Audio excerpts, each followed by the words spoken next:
What happens when the most powerful tool in American justice, the presidential pardon, stops being about mercy and starts being about politics? That's the uncomfortable question that just blew wide open inside Congress. It began with what seemed like a routine hearing on security threats against lawmakers, but within minutes the room turned into a clash over accountability, loyalty, and whether the rule of law even means anything anymore. And sitting right at the center of it all was Attorney General Pam Bondi, forced to answer or avoid questions she could no longer escape. Thank you, Mr. Chairman, and Ranking Member Meng for holding this important hearing, and thank you, Attorney General Bondi, for appearing before us today. Madam Attorney General, I serve, in addition to the Appropriations Committee, as a ranking member of the Committee on House Administration. I sent you a letter last week, along with my Republican counterpart, Chairman Brian Stile, requesting an increase in federal prosecutory resources to address threats against members of Congress, particularly in light of what happened last week in Minnesota, that tragedy. In 2024, the U.S. Capitol Police identified and received nearly 9,500 concerning statements or threats against members. Federal prosecutors have only secured 8 convictions so far, and the heightened threat environment demands an all-hands-on-deck approach. Will you commit to assigning an assistant U.S. attorney or a special assistant U.S. attorney in each of the 94 federal districts to, at least on a part-time basis, investigate and prosecute threats against members of Congress? So thank you for bringing that up, and I take that very seriously. Not only what happened in Minnesota was horrible, I've spoken to Keith Ellison, I've spoken to Amy Klobuchar about that. It's horrible. We are involved in that. The FBI was involved. Our U.S. attorneys are involved. Many of these are district to district. So the way we're doing that is, I will tell you, my National Security Division is involved in all of those and assisting in those. We meet every single morning and we discuss that. But many of those, Minnesota, will be handled in the state in which it happened. Another one is So, may Governor, I'm sorry if I can keep going. I'm sorry. Sure. I don't mean Quickly, to. though. I filibuster. Governor Shapiro and what happened in Pennsylvania with Governor Shapiro. I've spoken to Governor Shapiro. We are working hand in hand, our U.S. attorney with the district attorney there, hand in hand, just like in Minnesota. I made sure our U.S. attorney and our district attorneys there were working hand in hand. Political party doesn't matter when something like this happens. And I also want to make sure all members of Congress are safe as well. Okay, and I would reiterate, Chairman Stile and I think Chairman Stile and I agree that at least a part-time in each of the 94 districts would be appropriate. Let me change topics for just a moment. I'm Really sorry. quick on that. Yes, we're doing that through our National Security Division, so I think that's already in the works, and I would be glad to meet with you in a secure facility to talk about that. Very good, thank you. Continuing, in addition to my role here, the committee that I serve on as an authorizer oversees Capitol security as well as federal elections, so I'm closely following the aftermath of January 6th. Recently, several defendants who received presidential pardons related to that day are now arguing in court that the pardon covers crimes like, for instance, illegal firearm possession discovered in a search of an individual's home in California months after January 6th. What's your position on whether the pardons cover these separate offenses? The pardon power rests with the president, not the Department of Justice, and some of that is pending litigation, and I cannot discuss pending litigation. Well, I'm not asking you about who has the right to a pardon. I think as the Department of Justice in February wrote, the pardon is an act of grace which removes the punishment from a crime a person has committed. It further said, in its effect, the granting of a pardon is in no sense the overturning of a judgment of conviction. It is an executive action that mitigates or sets aside punishment. So as the chief law enforcement officer, what's your opinion, not the president's power of whether he can offer a pardon? That's pretty clear in the Constitution. But for crimes committed unrelated to January 6th, would you suggest that the pardons would cover activities or crimes potentially committed outside of that by the same person?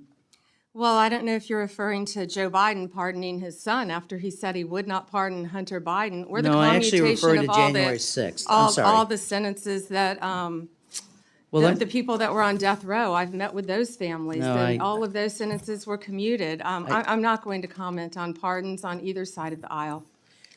So, well, I'm not asking about either side. I'm asking, you're the chief law enforcement officer in the United States. You have a responsibility directly, but you swore an oath to the Constitution, not the president. Want to know what your views are on the extent to which pardons cover potential crimes committed by individuals who've been pardoned but unrelated to January 6th. Do you mean the ones that were done by the auto pen? I'm not going to All discuss right. anything that Mr. could be Chairman, or not be I pending litigation. respectfully, Ms. DeLauro accused you of filibustering. I think that's the height of filibustering. This is a serious, serious topic. And for you to suggest that you don't have an opinion or to divert to other things that have nothing to do with January 6 pardons, I think is frankly demeaning to your responsibilities and your job. With that, I'll yield back. Representative Joe Morelle opened with numbers that stunned the room. In 2024 alone, the U.S. Capitol Police logged nearly 9,500 threats against members of Congress. Threats to kill, threats to harm, threats designed to silence elected officials. Yet federal prosecutors only managed to secure 8 convictions. 8. The gap between threats and accountability isn't just shocking, it's terrifying. And Morelle wanted to know why. If democracy can't protect its own representatives, what hope does it have of protecting the people they serve? But here's where the story turned. Because instead of giving a clear answer, Bondi pivoted. Rather than directly addressing why prosecutions were failing, she shifted the conversation to something else entirely. She tried to bring up other pardons, other cases, other political figures. A classic maneuver: deflect from the uncomfortable by pointing somewhere else. But the tactic didn't land. Morelle wasn't asking about anyone else. He was asking about pardons tied to the darkest day in modern politics. He was asking whether people who tried to storm the halls of democracy could now walk free, shielded by presidential grace. And the answer mattered, because pardons aren't some casual courtroom tools. They're meant to be rare, extraordinary acts of mercy, a last chance to temper justice with compassion. But when used as a shield for political allies or extremists, they become something else entirely: a weapon. A way to tell the public that loyalty matters more than law, that political violence can be excused if it's done for the right side. Bondi knew this. That's why she immediately ducked behind phrases like pending litigation and I can't comment. But the dodge only made things worse. Because while she was trying to project neutrality, the silence said it all. If the system truly believed pardons should never cover crimes beyond their original scope, why not just say so? If the department believed accountability came first, why not state it clearly? Instead, the country got vagueness. And in politics, vagueness is often louder than words. But let's pause for a moment on those numbers. 9,500 threats, only 8 convictions. That's not a blip. That's systemic failure. And it didn't happen by accident. Think about it. When ordinary citizens make threats, prosecutors usually act quickly. But when threats come from politically motivated extremists, the machinery suddenly slows down. The FBI, the Department of Justice, the U.S. attorneys, they start tripping over each other. Cases get delayed. Jurisdictions clash. And the result? Almost nothing gets done. Why? Because political leadership doesn't really want to crack down. They want the image of toughness, but not the consequences. They want to condemn violence in public, while quietly avoiding actions that might alienate the very base keeping them in power.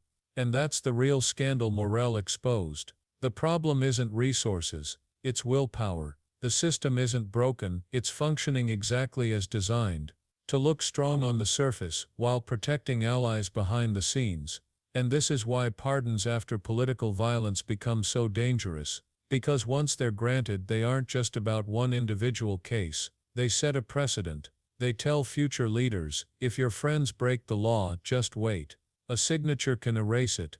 Pardons transform from tools of mercy into currency. Political favors traded for loyalty, protection given in exchange for silence. And once that line is crossed, there's no going back. That's what Morelle was really hammering at. He wasn't debating technicalities. He was asking whether the Department of Justice, under Bondi's leadership, was willing to draw that line. Was she going to stand for the principle that pardons should never excuse future crimes? Or would she allow the ambiguity to linger, leaving the door open for chaos? Bondi's response didn't reassure anyone. She leaned on meetings with governors, on coordination with attorneys, on process and procedure. She made it sound as though everything was under control, but the details revealed the opposite. If the DOJ and FBI were truly working seamlessly, there wouldn't be 9,500 threats with almost no prosecutions. If the system were really aligned, extremists wouldn't feel emboldened to threaten elected officials. Instead, they'd know accountability was certain. The reality is, enforcement is selective, and that's exactly why people are losing faith. And here's the twist that makes this story so explosive. Morelle forced Bondi to confront not just the present but the precedent. If pardons can cover crimes beyond their original scope, then anyone who receives one could essentially become untouchable. Imagine an individual pardoned for one offense, then later caught with weapons, or plotting further violence. Could they waive their original pardon as a shield? That's not hypothetical, that's exactly what defendants are arguing in court right now. And if courts uphold that interpretation, the pardon power would become the ultimate get-out-of-jail-free card. That's the nightmare scenario. Pardons no longer as rare acts of grace but as blank checks. And not just for today's leaders, but for every president who follows. Imagine what it would mean if every future administration knew they could protect allies from any crime, no matter when it happened, simply by issuing a pardon once. That isn't democracy. That's monarchy by another name. A system where friends are untouchable and enemies face the full weight of the law. The danger isn't abstract. The public already sees it. Across the country, outrage is growing. People are watching trials, hearing about pardons, and wondering, is this system actually designed to hold the powerful accountable, or is it just a tool to protect them? And when trust erodes, democracy itself weakens. Because once citizens believe justice is no longer equal, the social contract breaks. Why obey a system that doesn't obey its own rules? Morelle's questions exposed that fracture. He wasn't just probing Bondi for soundbites. He was forcing her to confront the consequences of a dangerous game. By dodging, by deflecting, by refusing to take a clear stance, Bondi confirmed the fear many already had, that justice is bending to politics. That the rule of law is being rewritten in real time, not by legislation or courts, but by silence and avoidance.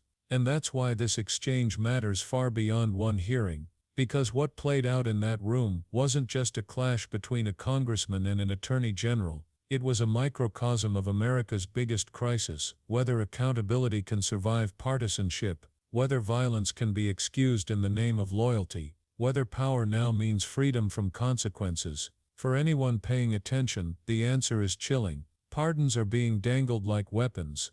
Prosecutions are being stalled when they threaten the wrong people. Threats are skyrocketing, while convictions barely register. And leaders like Bondi are trying to act as though it's all business as usual. But the public isn't fooled. They can see the cracks widening, they can feel the system slipping, and they're asking the same question Morelle asked that day: if the government won't protect its own members, who will it protect? Let's be clear, this isn't about partisan fights or courtroom details, it's about the future of justice itself. If pardons are abused, if accountability is avoided, if prosecutions are selective, then the rule of law no longer exists. And once it's gone, getting it back isn't easy. Because power once claimed is rarely surrendered. So where does that leave us? With a choice. Either leaders begin to draw the line, clearly, publicly, and with no exceptions, or the line disappears altogether. Morelle forced that truth into the open, and now it's on the public to decide whether they'll accept silence or demand answers.